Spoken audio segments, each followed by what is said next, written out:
നമസ്കാരം. എന്തൊരു ഗതികേടാണ് നമ്മുടെ കേരളം. നമ്മുടെ കേരളം എന്ന് മാറി ആ സംസാരം ഇപ്പോൾ പിണറായിയുടെ കേരളം എന്നുള്ള നിലയിലേക്കൊക്കെ എത്തി എന്നുള്ളത് അല്പം ആശ്വാസത്തിന് വക നൽകുകയാണ്. യഥാർത്ഥത്തിൽ ഇപ്പോൾ ഇൻ്റലിജൻസ് റിപ്പോർട്ട് പുറത്തു വരുന്ന വാർത്ത കേൾക്കുമ്പോൾ മലയാളിയെ സംബന്ധിച്ചിടത്തോളം അരിയാഹാരം കഴിക്കുന്ന അല്പമെങ്കിലും സ്വയബോധമുള്ള മലയാളിയെ സംബന്ധിച്ചിടത്തോളം യാതൊരു അതിശയോക്തിയുമില്ല. ഇൻ്റലിജൻസ് റിപ്പോർട്ട് പുറത്തു വന്നിരിക്കുന്നത് ഇന്നിപ്പോൾ വലിയ വാർത്തകളായിട്ടുണ്ട്. എന്തായിരുന്നു ആ ഇൻ്റലിജൻസ് റിപ്പോർട്ട്? കേരളത്തിലേക്ക് ഉൾപ്പെടെ ഇന്ത്യ മഹാരാജ്യത്തിലേക്ക് ലക്ഷക്കണക്കിന് അഭയാർത്ഥികളുടെ പേരിൽ മ്യാൻമാറും ശ്രീലങ്കയും ബംഗ്ലാദേശും ഉൾപ്പെടെ പല അന്യരാജ്യങ്ങളിൽ നിന്നും നുഴഞ്ഞുകയറ്റക്കാർ വ്യാജ ആധാർ കാർഡുമായിട്ട് നമ്മുടെ നാട്ടിൽ ജീവിക്കുന്നു, ഇവിടെ ഈ നാട്ടിലേക്ക് നുഴഞ്ഞു കയറിയിരിക്കുന്നു എന്നുള്ള വാർത്തയാണ്.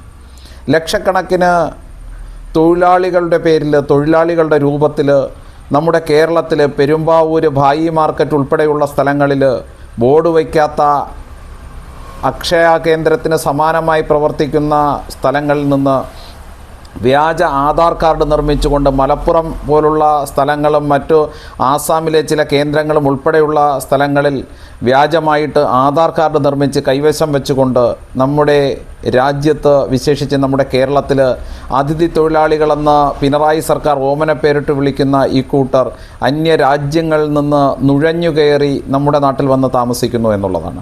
നമ്മുടെ മലയാളികളുടെ ഒരു പ്രത്യേകതയുണ്ട്. എന്താണ് ആ പ്രത്യേകത എന്നറിയാമോ? ആ പ്രത്യേകത എന്ന് പറഞ്ഞാൽ ഓരോ ദിവസവും നമ്മൾ പുതിയ വാർത്തകൾക്ക് വേണ്ടി കാതോർക്കുകയാണ്. ഓരോ ദിവസവും നമ്മൾ മുൻകാല ദിവസങ്ങളിൽ നടന്നുപോയ അനിഷ്ട സംഭവങ്ങളെ മറക്കാൻ ആഗ്രഹിക്കുന്നവരാണ്. പെരുമ്പാവൂരിൽ നിഷ വധം ഉൾപ്പെടെ എത്രയെത്ര വിഷയങ്ങളാണ് നമ്മുടെ മുന്നിലൂടെ കടന്നുപോയത്. എത്രയെത്ര ഇത്തരത്തിലുള്ള ക്രിമിനൽ കേസുകളിലാണ് ഈ അന്യസംസ്ഥാന തൊഴിലാളികളെന്ന് സർക്കാർ ഓമന പേരിട്ട് അതിഥി തൊഴിലാളികളെന്നൊക്കെ വിശേഷിപ്പിക്കുന്ന ഇക്കൂട്ടർ പ്രതികളായിട്ടുള്ളത്. നമ്മുടെ നാട്ടിൽ ഇത്രയേറെ അനിഷ്ട സംഭവങ്ങൾ നടക്കുവാനുള്ള സാഹചര്യമൊരുങ്ങിയത് എത്ര കാലങ്ങളായിട്ടാണ്.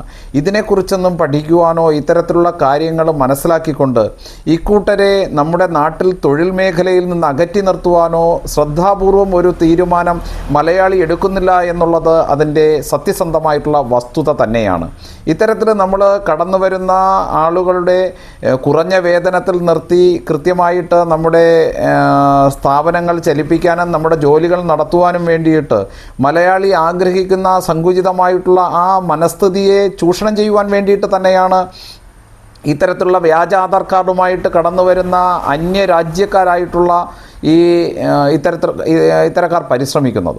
പക്ഷെ നാം മനസ്സിലാക്കേണ്ടത് നമ്മളുടെ സ്ഥാപനങ്ങളിൽ അല്ലെങ്കിൽ നമ്മളേൽപ്പിക്കുന്ന ജോലികൾ ചെയ്യുന്നതിന് പുറമേ ഈ രാജ്യത്തിനെതിരായിട്ട്, നമ്മുടെ പൊതു സമൂഹത്തിനെതിരായിട്ടൊക്കെ തന്നെ പ്രവർത്തിക്കുവാൻ വേണ്ടിയിട്ട്, ധനസമ്പാദനത്തിന് വേണ്ടിയിട്ട് ഇത്തരത്തിലുള്ള രാഷ്ട്രവിരുദ്ധ പ്രവർത്തനങ്ങൾക്കും ഭീകര പ്രവർത്തനങ്ങൾക്കുമൊക്കെ പങ്കാളിയാകുവാൻ വേണ്ടിയിട്ട് ഈ കൂട്ടർക്ക് യാതൊരു മടിയുമില്ല എന്നുള്ള യാഥാർത്ഥ്യം കൂടി നമ്മൾ ഉൾക്കൊള്ളണം.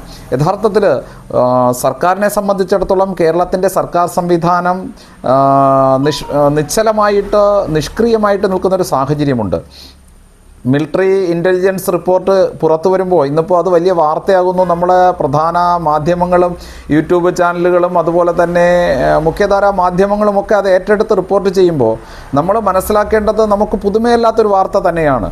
കേരളത്തിൽ ഇത്രയേറെ അനിഷ്ട സംഭവങ്ങളും ഇത്രയേറെ ജനശ്രദ്ധ നേടിയിട്ടുള്ള കൊലപാതകങ്ങളും ഒക്കെ നടക്കുമ്പോൾ ഇവിടെ ഈ അതിഥി തൊഴിലാളികൾ എന്ന പേരിൽ കുടിയേറിയിരിക്കുന്നത് യഥാർത്ഥത്തിൽ കൊടും ക്രിമിനലുകളാണ്, ഭീകരന്മാരാണ് എന്നുള്ള വാസ്തവം നമുക്കറിയാം.